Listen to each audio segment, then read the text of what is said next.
Welcome to CSIS. I'm Andrew Schwartz, Chief Communications Officer here, and I am really privileged today, and we are super privileged to have with us one of America's greatest pollsters, greatest analysts, and a true friend to CSIS, Mr. John Zogby. Good to be with you. It's great to be here. Non-stop since 1998, actually. That's right, and we've been so lucky that you're a real friend to the center.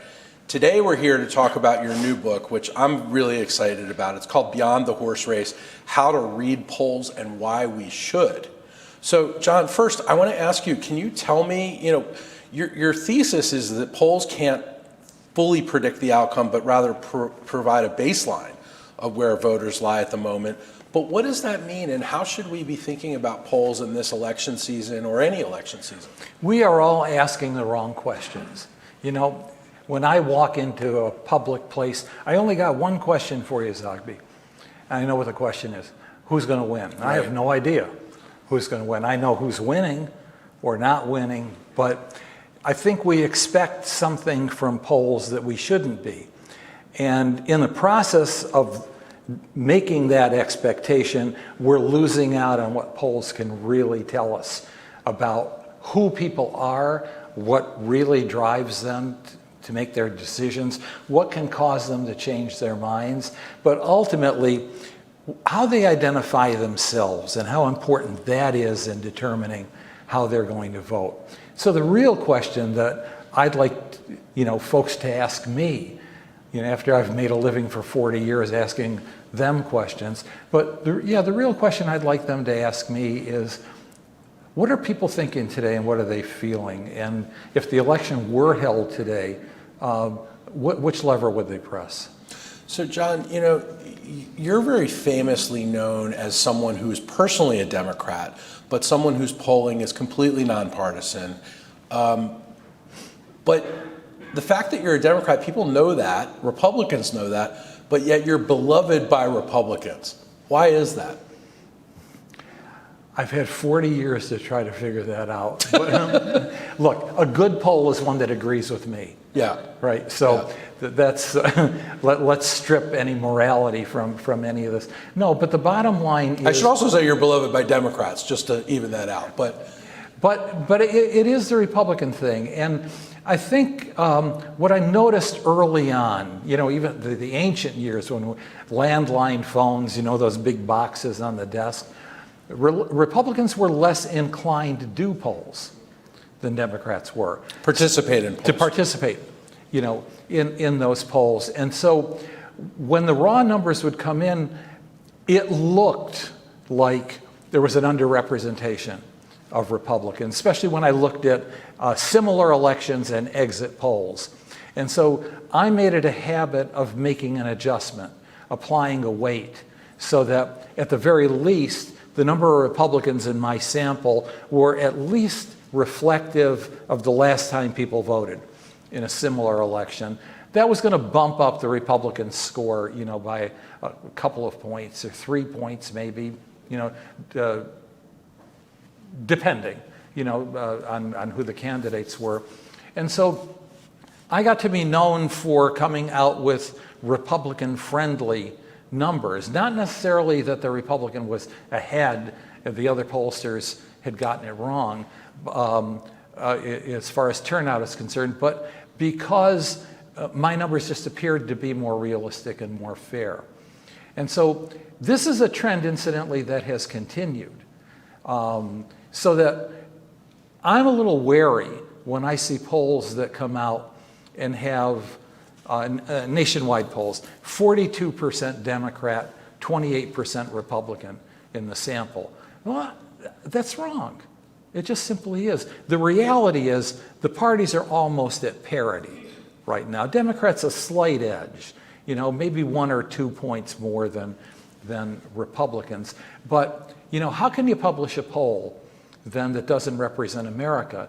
And so I tell people when I see polls like that, that you need to take a ride 15 miles outside of any major city in this country. And what you'll see is, let's go, Brandon, I'm for Trump, And there is just something that's missing.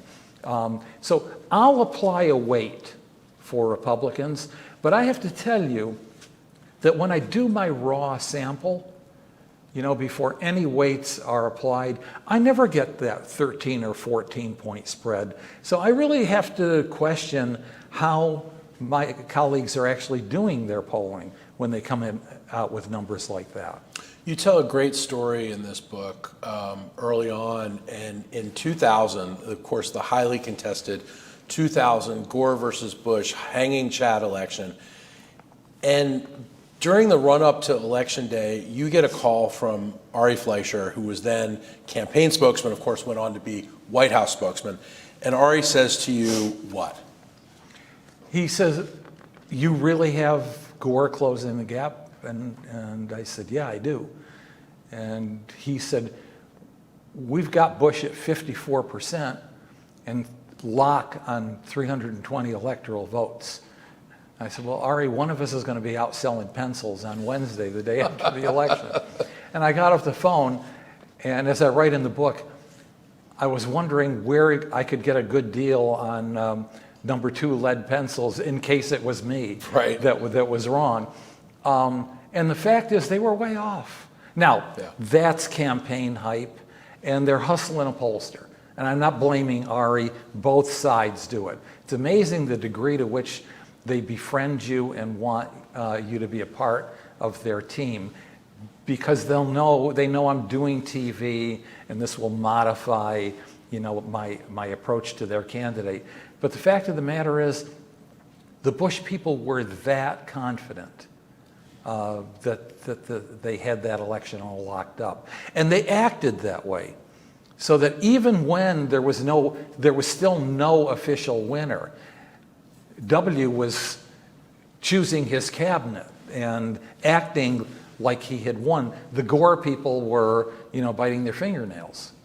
So, looking back at that, it feels almost quaint, even though it took well over a month to get the winner of the election. And then it took Al Gore, then Vice President Al Gore, to concede after the Supreme Court ruled in favor of the Bush campaign. Of course, the 2016 election is one that we point to when we look at polls, and maybe some pollsters getting it wrong or some polls being misinterpreted. And this goes to the heart of the matter of your book, I think. And so can you explain to us what the difference is in polling? And we keep hearing all the time now about, X pollster has its own model, has his or her own model. What's the difference between a poll and a model?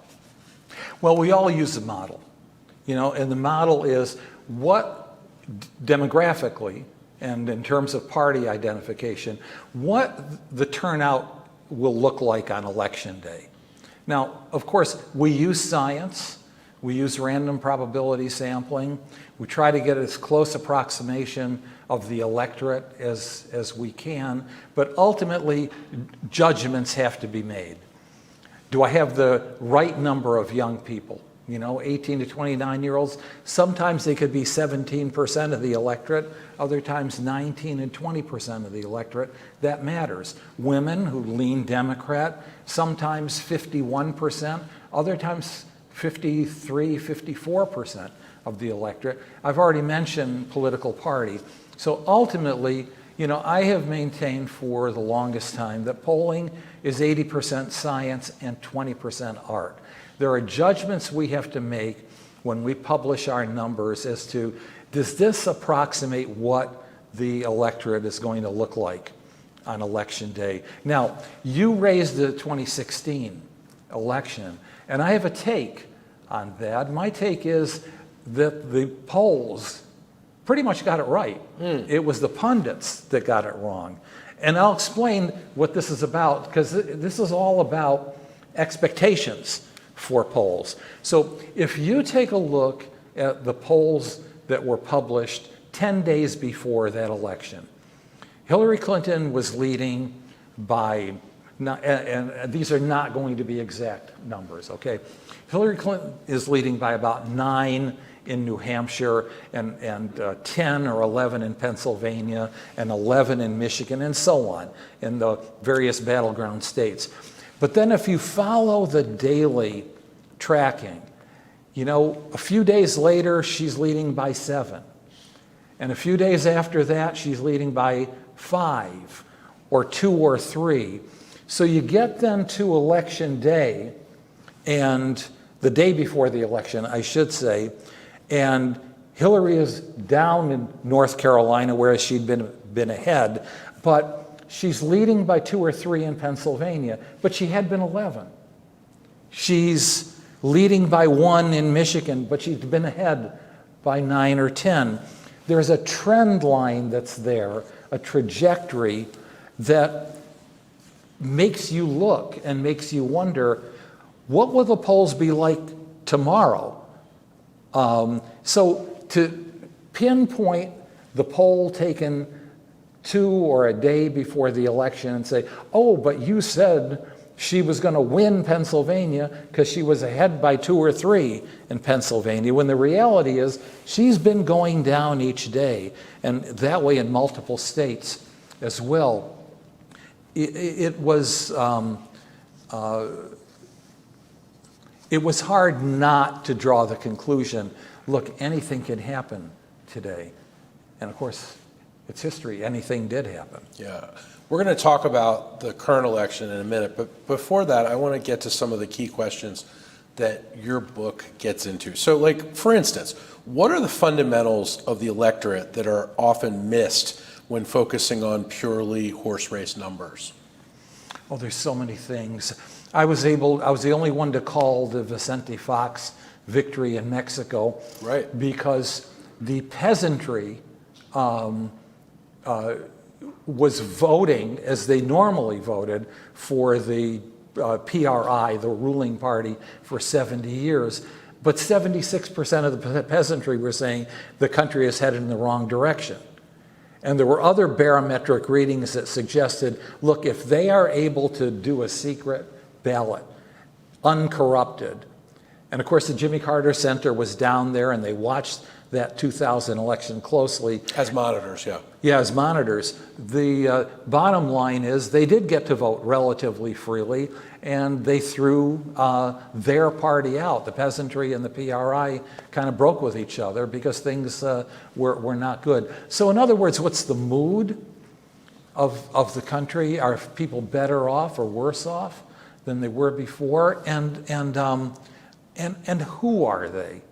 So let me give you an example that I use in the book. This is not an electoral example, it's a policy example. And so as we understand things, Republicans and conservatives may want clean water, right, and clean air and so on, but they are adamantly opposed to federal intervention, at least strong federal intervention. We polled a number of states back a few years ago, and we discovered that, that Republicans actually supported strong governmental intervention on behalf of preserving rivers and streams. And that was so counterintuitive that we dug down deeper and we decided, instead of the usual demographics, we wanted to know, are you an angler? Are you a hunter? Are you a hiker? Are you a boater? And what we found was that there was a substantial number of Republicans who identified themselves, you know, as outdoor lovers. And outdoor lovers want to preserve their rivers and streams because that's who they are and that's what they do.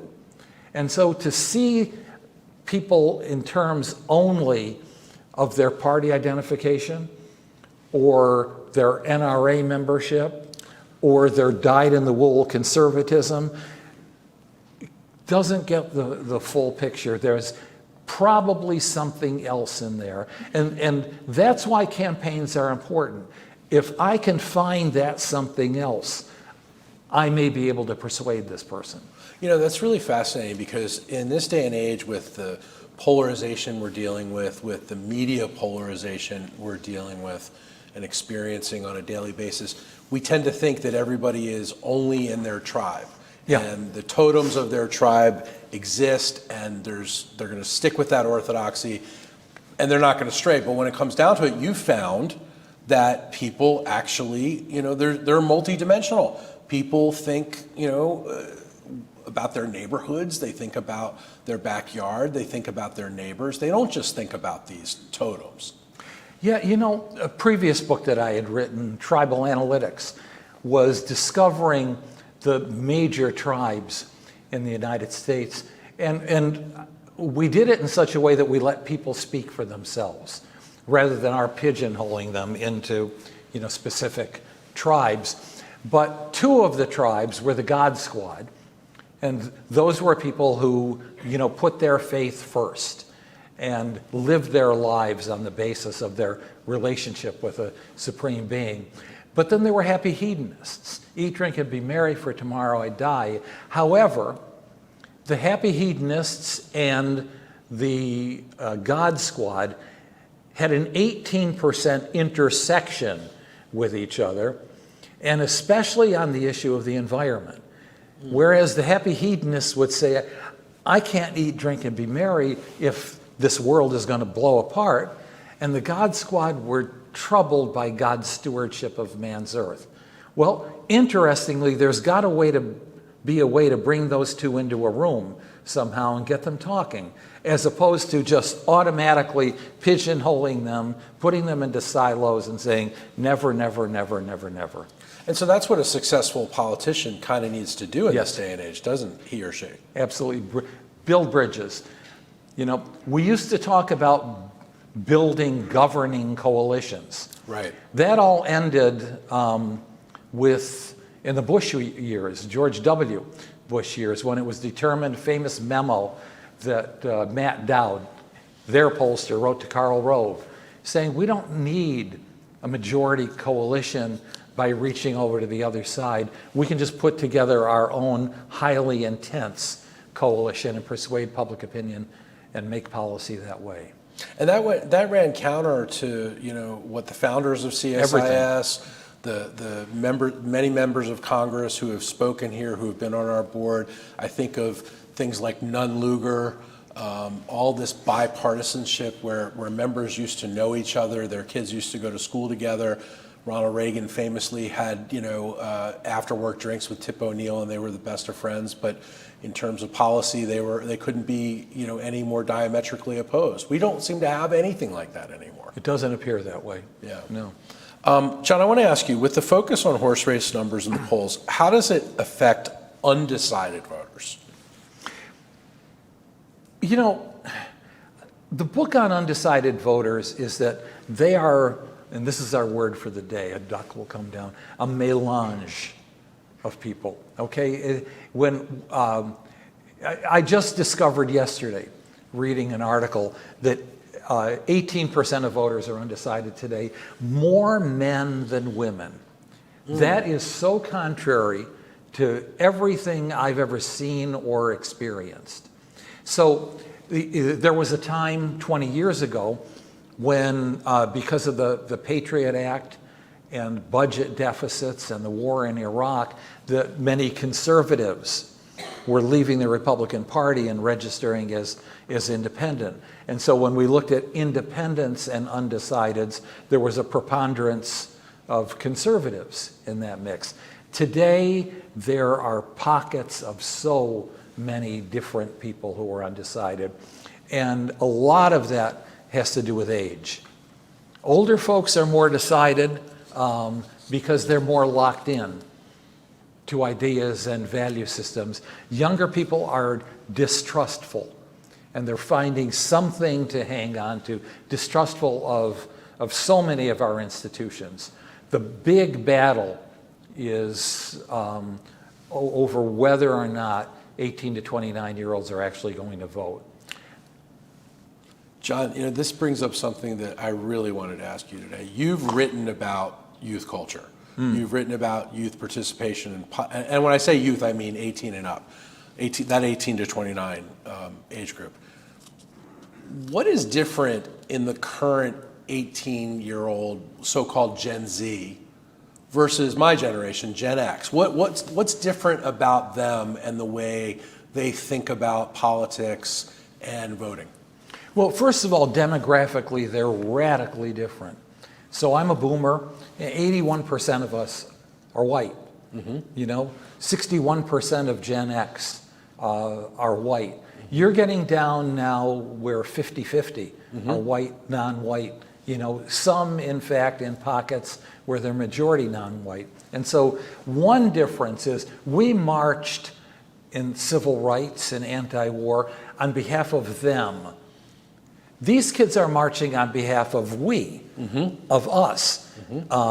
They see their world differently. I called the first wave of millennials our first globals, because they weren't necessarily the smartest when it came to geography and knowledge of the other world, but they had a global sensibility. They had friends in their networks, folks that they associated with, who shared the same music, the same food, the same kinds of fusions and different cultures. And they have the technology. They have WhatsApp. It's all right there. Yeah. And WhatsApp, I mean, absolutely. They can communicate with each other easily. And so their sense of time zones, are different as well. But they're also very distrustful, because bottom line is the system has not caught up with them and their needs. And things are moving so quickly that it's very hard to think in terms of the future. I hear from employers all the time, my clients, these kids don't have a sense of commitment or permanence. And I say to them, we left them a hell of a lot longer than they left us. I mean, we were only hiring them for gigs, for God's sakes. And now they have a gig mentality. Right. And now with COVID, I mean, we've spoiled them. We can share a war story. We were just sharing war stories about my sons and your sons. My son, yeah. But just for our audience, I told John that his 3 sons are a little older than my 3 sons, and I told him that he was lucky that his kids missed the DoorDash generation. You save a lot of money. Yeah. You got it there.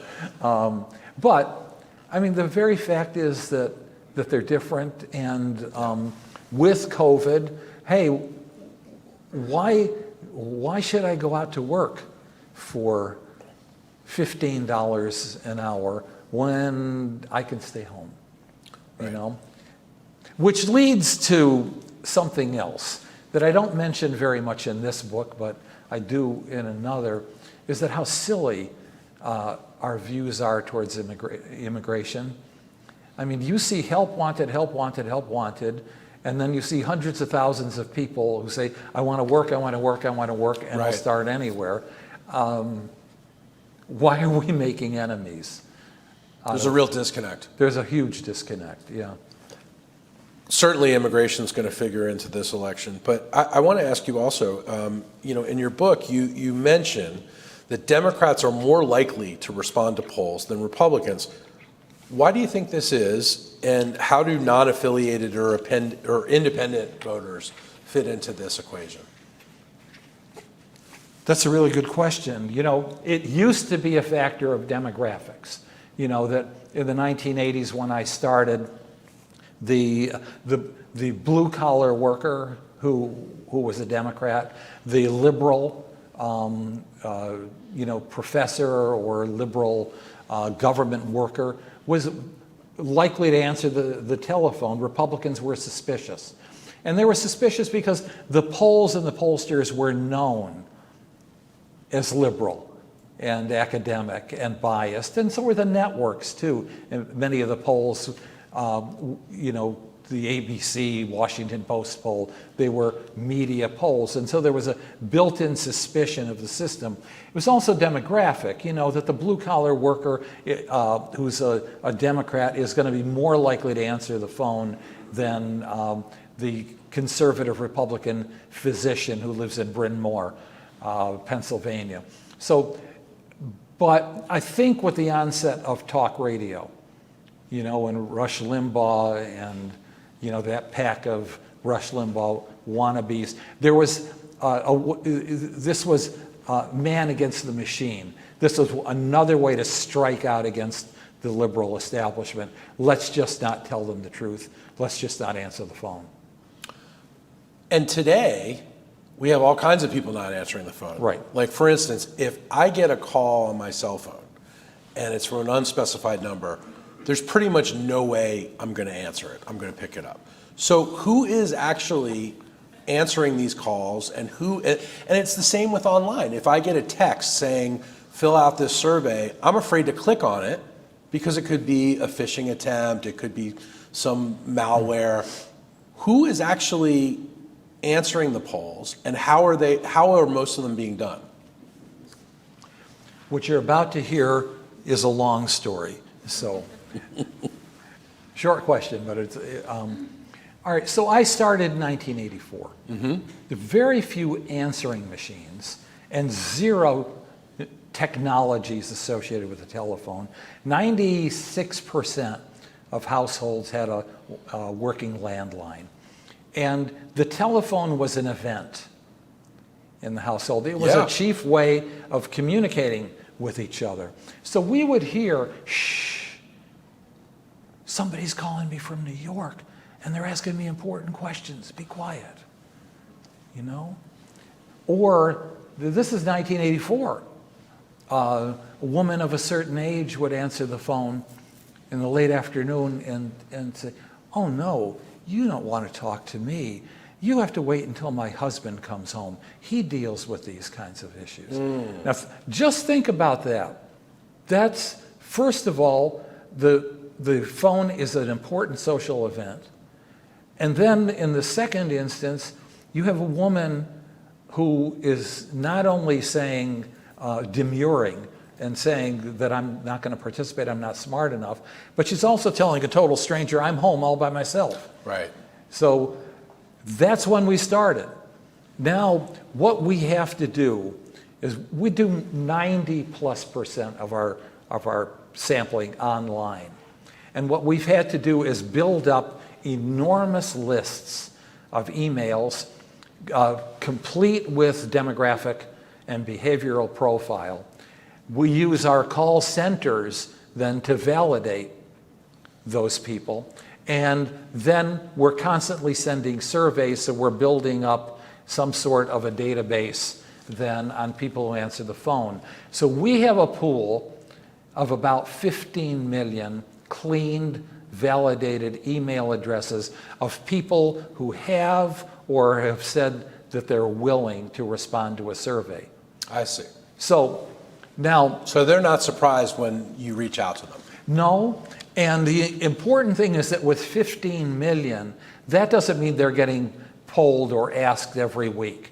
And that doesn't mean they're taking any more than 1, 2, or 3, surveys a year, at least from us. But it's a coalition of the willing.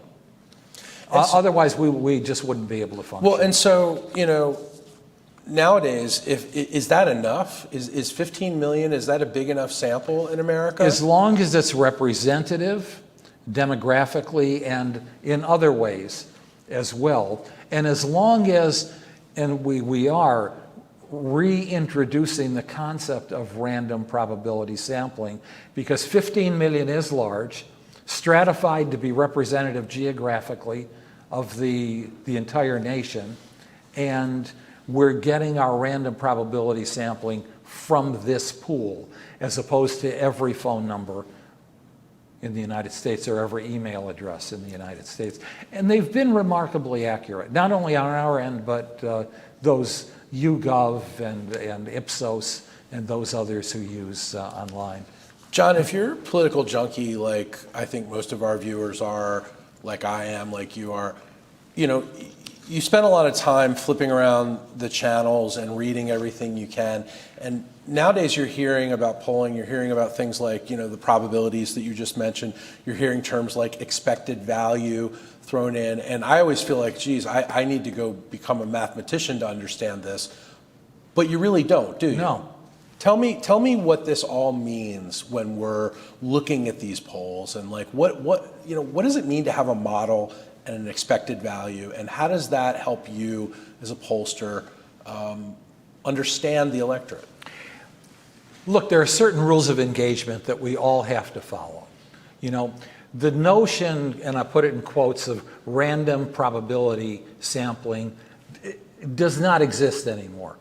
People opt out of surveys. You know, when you have telephone surveys and a 10% response rate, you have so many people opting out that you can't possibly claim that this is random probability sampling. By the same token, you have to approximate that process in such a way that at least you're getting a model, a close approximation of what the electorate should look like on election day. That's number one. Number two, all of those terms, let's start with margin of sampling error. There's a formula for that. I'm not going to bore you with the formula, but basically, let's just picture a jar here with 300 million beans. Some are black and some are white. All right, so how many of each are there? I could spend not only the rest of my life, but the rest of my children's and grandchildren's lives counting every one of those beans and hoping that nobody interrupts me in the meantime. Gallup, for example, calling me the phone, going, shit, I got to start all over again, you know. Or I can draw randomly and get that first count of black and white beans. If I draw 400 randomly, I will get the same percentage 95 times out of 100, plus or minus 5 percentage points. If I do 1,000, it'll be plus or minus 3 percentage points, 95 cases out of 100. Now, what are we saying? What we're saying is that 95 times out of 100, there's always that chance for the 5% that can go wrong. Ask me how I know. How do you know? California, 2008. I got the right margin between Hillary and Obama, except I had Obama leading by 10 and Hillary won by 10. So there you go. That was the 5%. That was my 5%. And we heard about that a lot in the 2016 election as well. Some people, some pollsters or modelers were saying, well, you know, you read my poll wrong because I said there was a 10% chance that Trump could win. What does that say to you? That we don't know how to read polls, or that the pollsters are coming up with new ideas for ways to, you know, CYA? Well, it means that there are very few pollsters that are willing to stand up and say, I screwed up. Yeah. Yeah. So that's number one. Yeah. Number two, it's science. And science is filled with errors, trial and errors. So, I mean, what we can do is give you a picture, take a snapshot. Sometimes snapshot doesn't turn out so well, but we're giving you a snapshot. If you have multiple snapshots out there, you can compare them. But what it's not going to do is offer you a prediction. I see. So I use the example, if I need to lose 20 pounds by election day, I will get on the scale and I'll see how I'm doing. And that's a very useful measurement to tell me, you know, if I'm doing it right or doing it wrong. But it's not going to tell me whether or not I'm going to lose that 20 pounds, only if I appear to be on track or not on track. How do I know that things won't get so bad November 1st that I start binge eating? It's a great way of thinking of it. So it's really, this is the way we need to look at polls. We need to look at the trend. The trend we line. need to look at the trend line, the day by day. We can't just say, okay, 10 days out, this is what it's going to be. We need to look further. What differentiates a good poll from a bad poll? Well, I look at the turnout model. So I already told you about some bad polls. You ought to look at the party ID in the poll. If there are just intuitively too many Democrats or too many Republicans or not enough of one or the other, then that poll probably is skewed. The history of party identification is that it'll change, but it'll change over time and it won't change dramatically. That's a disagreement that I have with some of my colleagues, some of my better known colleagues, in fact, who say that party identification is what they call a trailer variable. It means that it's fungible. You know, oh, I like Trump today. I like what he said. I like J.D. Vance. Well, what are you? Well, I'm a lean Republican. I'm a Republican. It's not fungible like that. We inherit party ID. And frankly, even those who change their party ID in many ways still screen their world through that original party ID that they inherited. And so party I call a lead variable. It's another demographic, and it's a vital demographic. So if I see party off base, or if I see a poll that has too many voters over 65, the reality is it should be, you know, about 22 or 23%. Sometimes I'll see 28 or 29% because they're more likely to answer the telephone. Absolutely. So this is what you're talking about in the book when you say that we, the consumers of polls, need to look at the crosstabs. Yes. And need to explain what the crosstabs are, because I think a lot of people just see the numbers up on the screen when they're watching their favorite news channel or they read it in their favorite news outlet.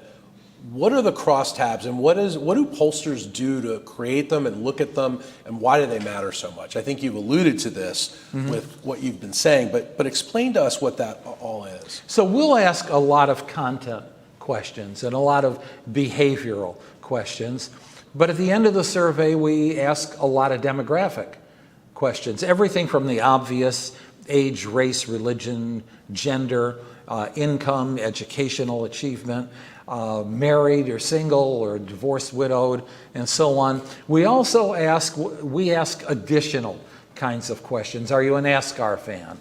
You know, or do you consider yourself a member of the investor class? I told you about the outdoors enthusiasts and the various breakdowns of those.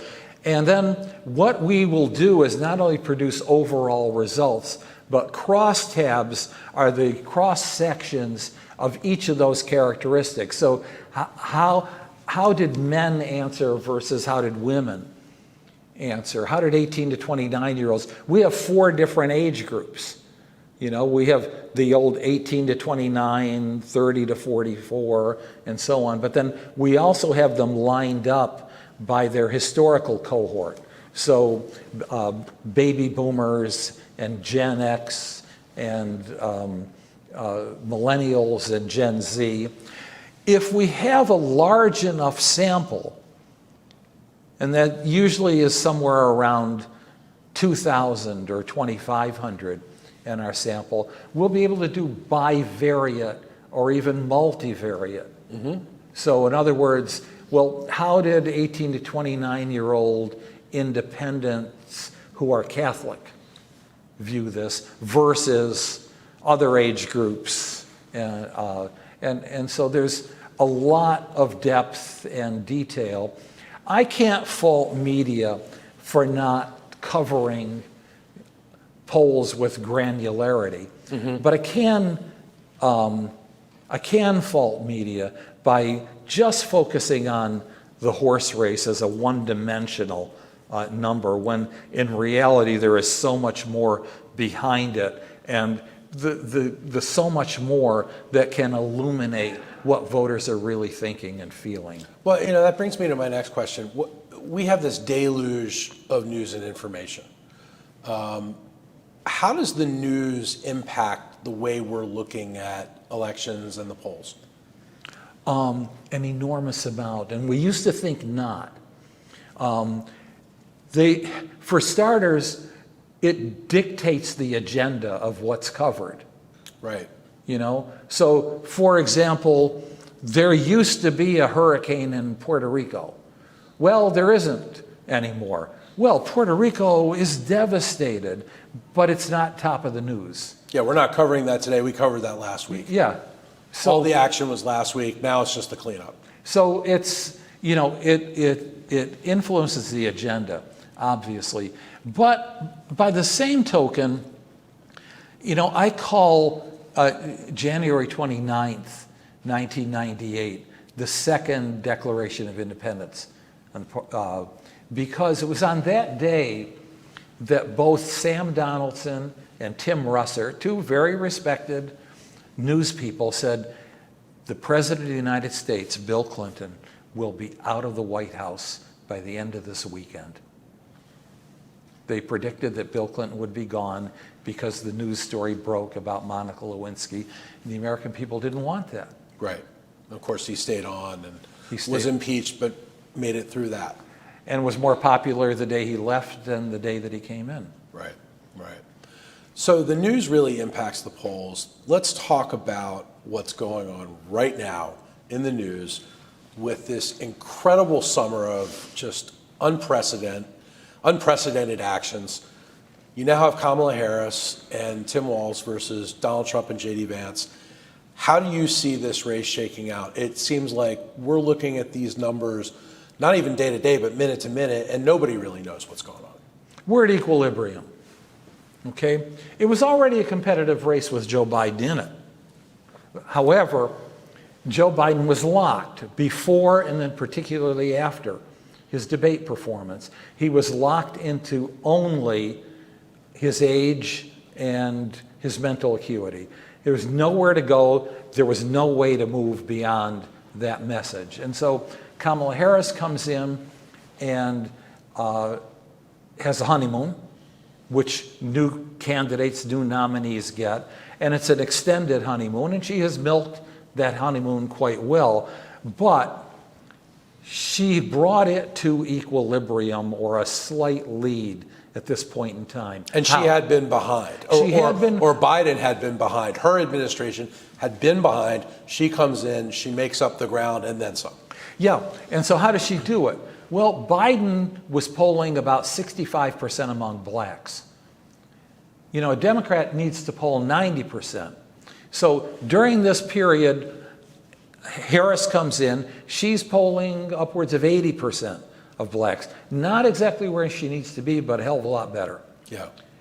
Same with Latinos.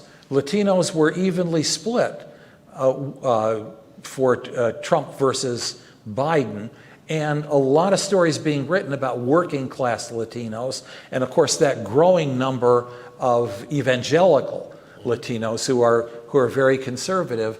But Harris comes in, and if you look at the Obama and the Biden 2020 winning coalition, a Democrat needs to get 60+% of Latinos. She's about there right now.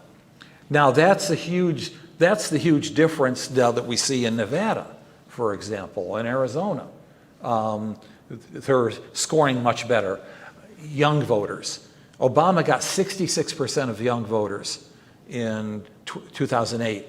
Came back 61% of young voters in 2012, which is about what Joe Biden did in 2020.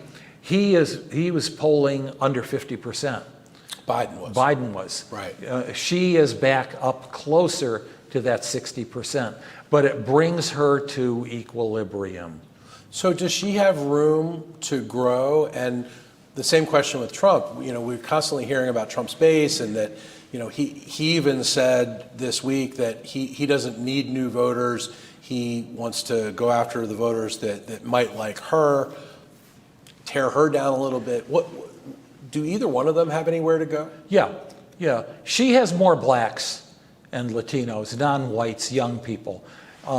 In particular, what has proven to be an ace in the hole for Democrats in the last couple of years since the Dobbs decision, is the issue of reproductive rights. That's clearly an important one. And another one is the environment, is climate change. It doesn't show up, in the top 5, 6, or 7 among issues overall, but that's another thing we need to look at polls about. Who is it important to?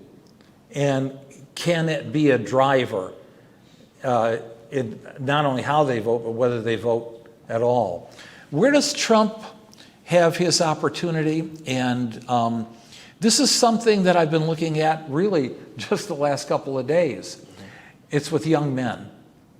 Young men who are very confused about their lives and their role as men in what they consider to be a female-dominated society or a confusing society. So is this all young men? Is this white men, young black men, both, Latino? It is young white men and it is young black men in particular. I don't have any evidence yet about Latinos, but young black men.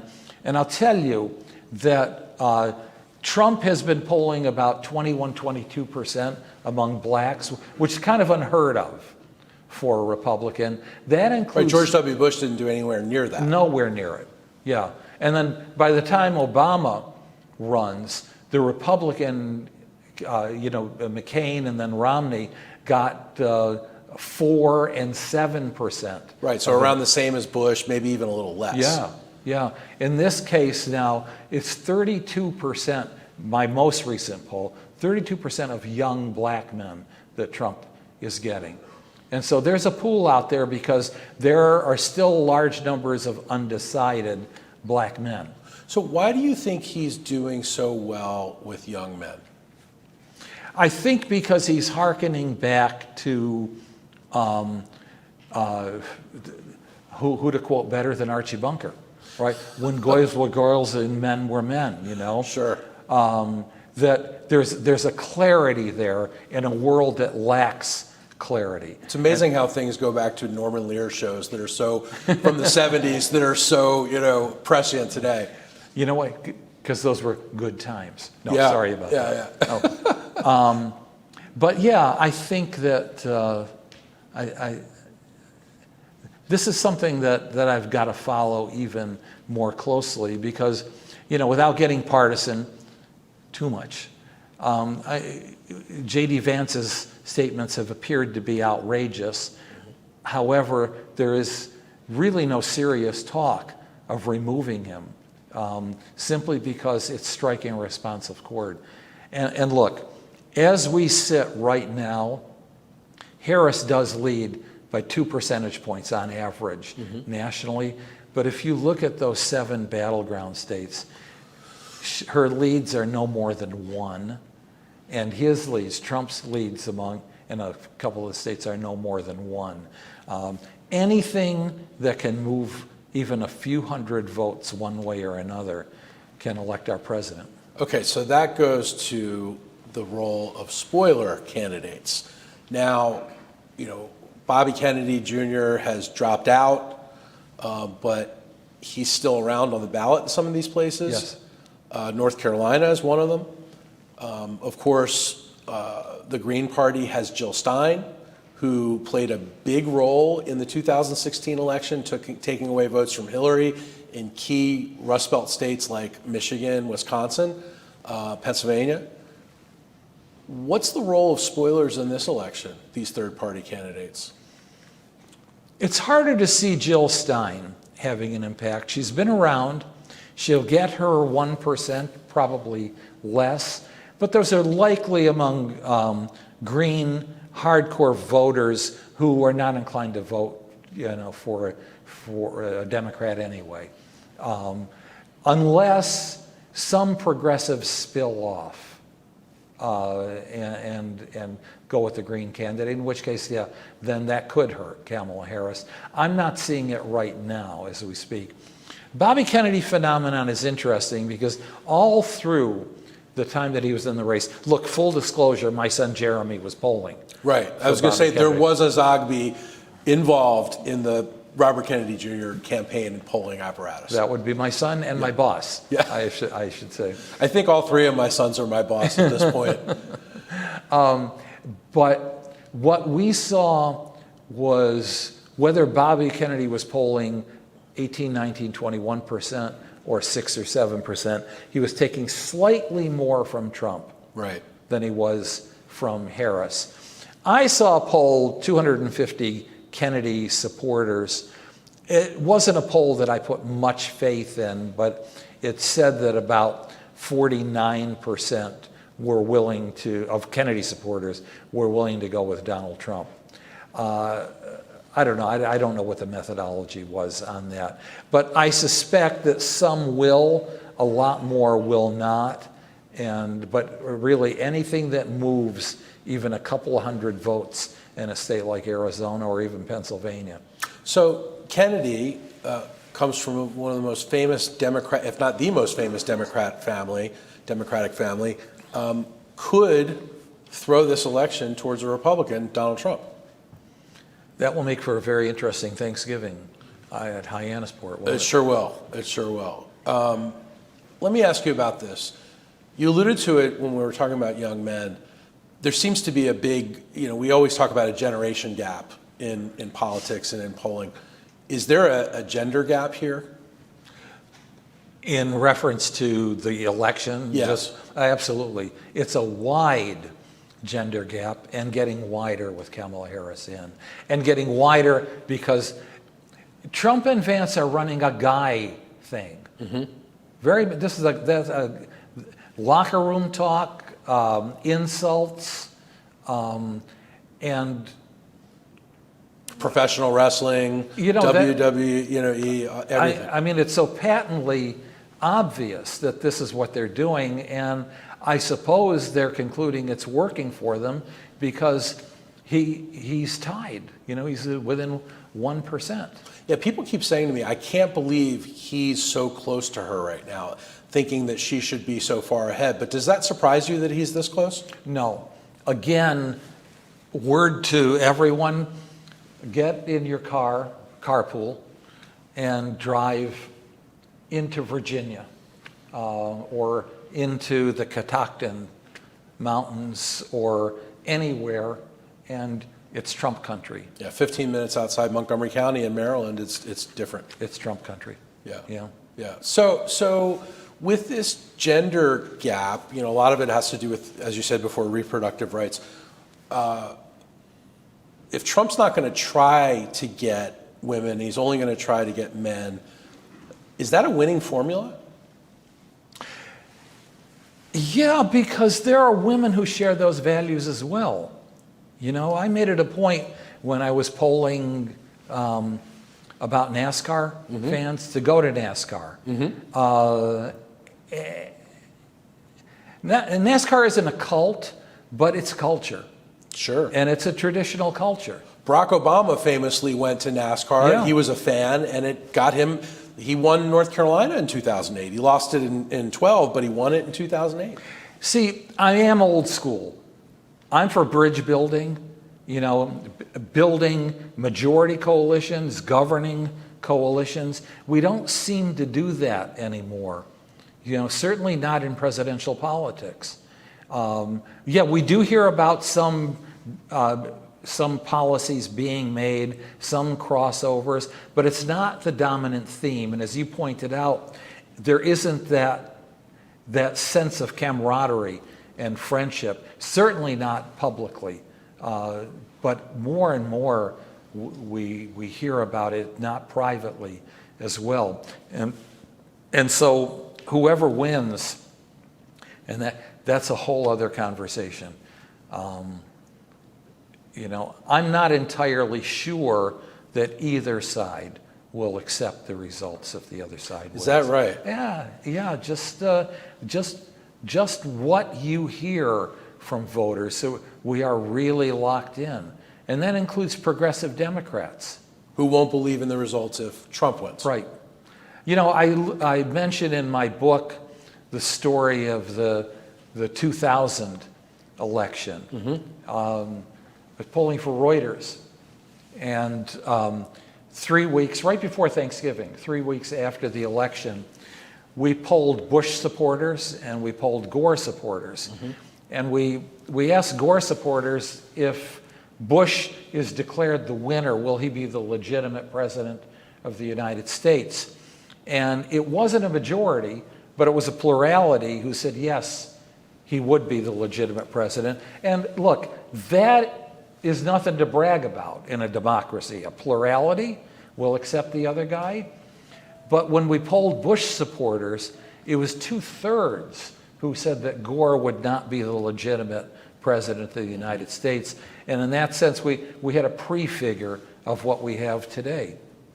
Well, it's pretty astonishing, and something really to watch. The final question I want to ask you, John, is we are getting very close to this presidential debate between Kamala Harris and Donald Trump. Some believe it's not actually going to happen. There's some squabbling going back and forth between campaigns. But ABC is clearly counting on it to happen, and so are the American people. Do you place a lot of importance on this event?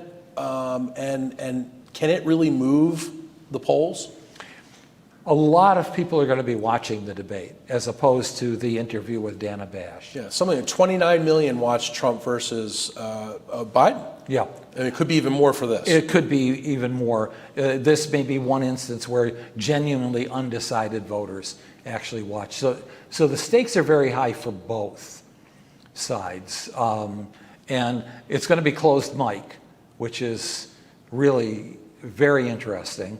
I didn't think that Kamala Harris would go to the mat on that issue of the open mic, but I can see why she raised it. But she has to be the tough prosecutor without being overbearing.